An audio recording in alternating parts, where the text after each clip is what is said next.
never thought that I would be up here talking to all of you about running an IT agency. I mean, I studied economics and business at university, and then I went into being a chartered accountant, then I went and had a fantastic banking career. So it's strange for me to be up here saying that, you know, I'm in tech. But before I do start, I'd love to know a little bit about the room. How many of you are in banking? Anyone? Okay. Okay, and how many are you in corporate? Over here, raise your hand. Okay. And how many of you guys have aspirations to have your own business? Raise your hand. Okay, great. So, like you, I was in corporate, I was a banker, and then I went on to build my own app, and then I went on to acquire the IT agency which built that app, and now I have that app in scale, and my business partner for that app is here, right there, and I also run a full IT agency, helping other people build digital products. So today I'm here to share with you how I went from corporate into building my own app to then actually running an IT agency. Let me just see how I work this. Is it just... Oh, sorry. Cool. Okay. So let me take you back to the beginning. This picture was taken in February 2017. My banking career was soaring. I'm so proud of this picture. You know, I came to Australia when I spoke no word of English, and I was massively bullied for that, and it was hard growing up in Newcastle, being of a brown race at that time, and then, you know, having done my CA and then being in the bank and having been promoted 3 times within 3 years was such an amazing moment for me. So this picture was taken in 2017. I think it was like 5 years into my career. I'd doubled my income from when I'd started my career. So yeah, this is like, you know, something that I always look at this picture and I feel really proud. About a month later, I started working for the leader who had promoted me. And it was a really, really hard time. He made me feel completely incompetent. He made me feel like I wasn't good enough for all those promotions. And luckily there was a restructure at the bank, as you know, that there's always a restructure. And I went on to report to another leader who was worse than him, who made me feel even worse than that. He was very dry. He didn't lead with empathy, and he didn't know how to lead women. And it was a very, you know, it was one of the most distressing time for me, and I'm sure that a lot of you have been in that position, and I had to stay very resilient. Many times I wanted to quit, but it was just like, you know, what do I do if I leave this role, and I didn't know my way around. So what I used to do whenever things were not great in the corporate world was pursue my passion, my hobby, what was makeup artistry, and on the weekends I would go and do some makeup for brides, and I'd been doing that on and off, just kind of as a hobby. I'd kind of invested some money into a makeup course, and I'd started kind of pursuing that. So I went back into that business and started pursuing that and doing some makeup to sort of get away from my distress. Whilst working as a makeup artist and still doing my full-time job, I identified that it was really difficult for makeup artists like me to actually get work, to be found, because I didn't know anything about digital marketing. I didn't know anything about how to collect those payments. I'd always have late cancellations last minute, and I saw that there was this gap. At that same time, I saw that many of my friends were getting married, and they were finding it extremely difficult to find really talented, affordable makeup artists. And I saw that, hang on a minute, this is kind of, there's a problem here.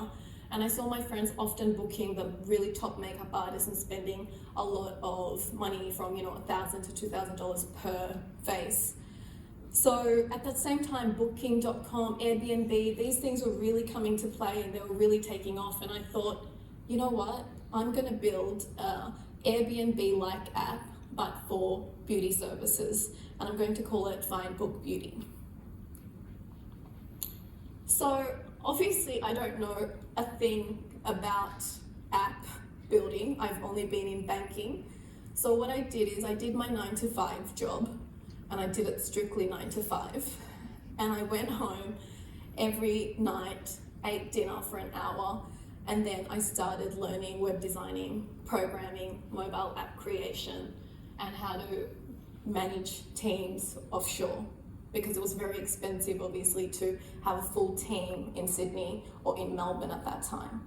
So, and I did that for 18 months, 20 hours a day, and pretty much invested all my salary into advisors, tech coaches, so I could learn some of these skill sets that I didn't have. I launched my first product of Find Book Beauty, an MVP, in December 2017. Then I spent another year after I saw there was traction to build a custom web and mobile app, which launched in November 2018. Again, I relaunched the product in its full capability, such the same features as Airbnb had. As I started pitching Find Book Beauty to people like, to crowds, I started getting approached by other people in the audience to build them a marketplace, or to build them a app, because they saw that I had built an app and they knew I could execute. And I replied, there's no way that I could do that, because I'm a banker.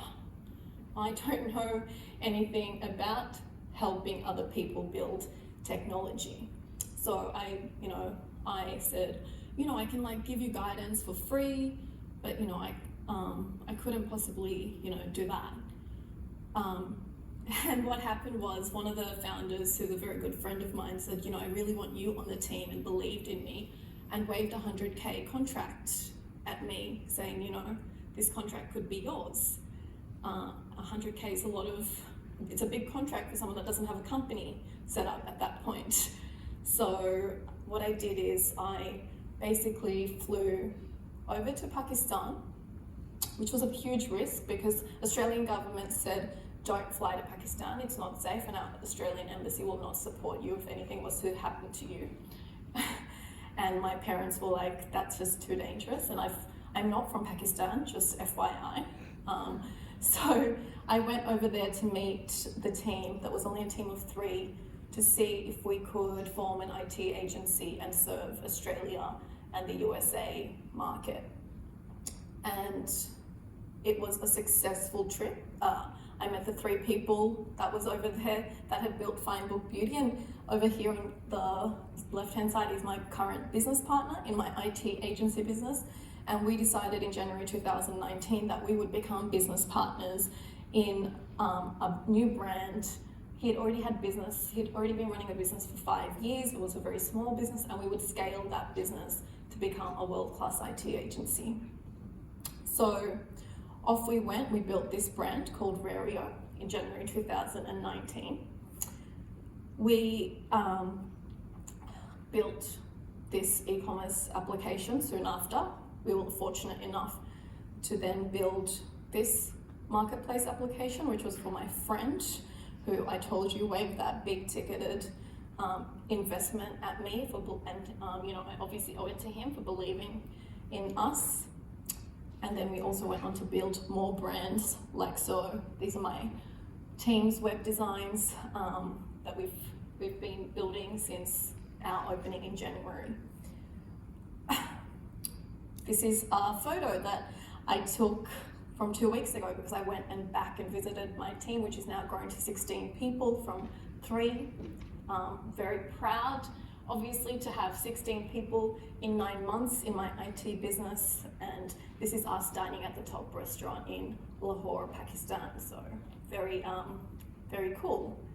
I want to let you know that that was very challenging to grow an offshore team from Australia. It wasn't all happy and it wasn't all fun. It was with so many challenges and hard work that we built a group of 16 people. I had to hire and fire about, I would say 20, 30 people I had to fire in that time just to get that really quality, high quality team. And I learned that you should hire fast and fire fast as well, which is, you know, sometimes really difficult as to do here in Australia, but over there you do have the ability to quickly get onto it. And I realize you have to be really harsh in business. Doesn't matter how nice people are in your team and how much you love them personally.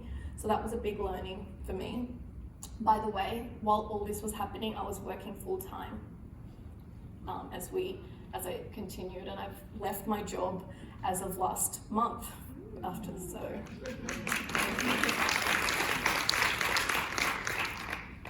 So I guess in summary, what I really wanted you guys to get out of this was I was from a non-tech background. You know, I came to Australia, I wasn't born here. I had to learn English, and I also learned tech. I learned it and I loved it.